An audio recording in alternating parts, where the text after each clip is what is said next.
It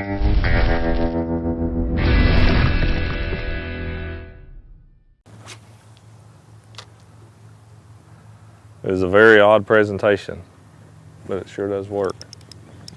There we go. Those little smallmouth are loaded in here. This is a 16th ounce Marabou hair jig. It's a VMC hair jig. But if you look at this carbon light rod, it goes out there a long ways. That's because it's a 9-foot rod. It really helps casting that little lightweight hair jig.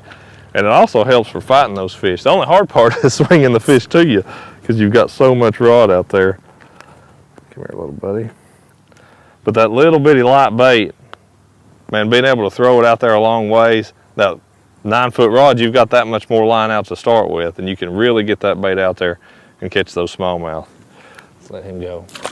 You know, bass changed their rule just this last year to allow us to use a 9-foot rod, and this is one of the main techniques that I've took advantage of it with, is for that little bitty lightweight hair jig. It makes whipping that bait out there so much easier.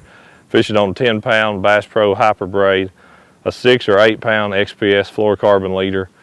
But that 9-foot medium light action rod, it may have been made for steelhead fishing, but it works really good for bass fishing. And the great part is when you hook a big one, you've got all that rod to fight that fish with.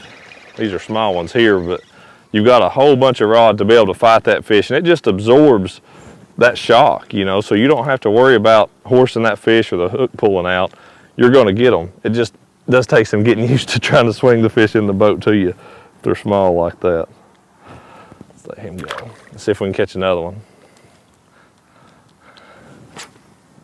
As you can see, you can really whip that bait out there. And like I said, that's just a 16th ounce jig head. I mean, there's hardly anything to that bait at all.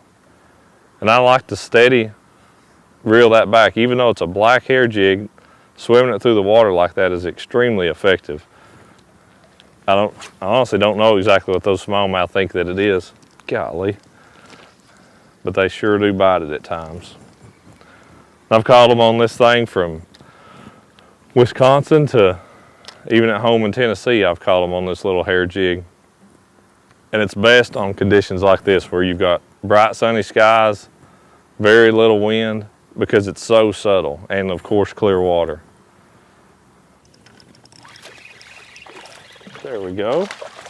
You know, next time you go to Bass Pro Shops and you're looking for a rod for a very specific technique, something that you're throwing an extremely lightweight bait on, like a VMC Marabou hair jig, just keep in mind that there's really no substitute for rod length for throwing a small, lightweight bait a long ways. Whether you're bass fishing or crappie fishing, anything like that, but you're using a real small, real lightweight bait, you know, something 7.5, 8, 9, even a 10-foot rod can really help get that bait out there a long ways. And that's the great thing about a carbon light. Even though this is a 9-foot rod, it really doesn't feel like it. It's not heavy, it's extremely lightweight, a great action for throwing that Marabou hair jig.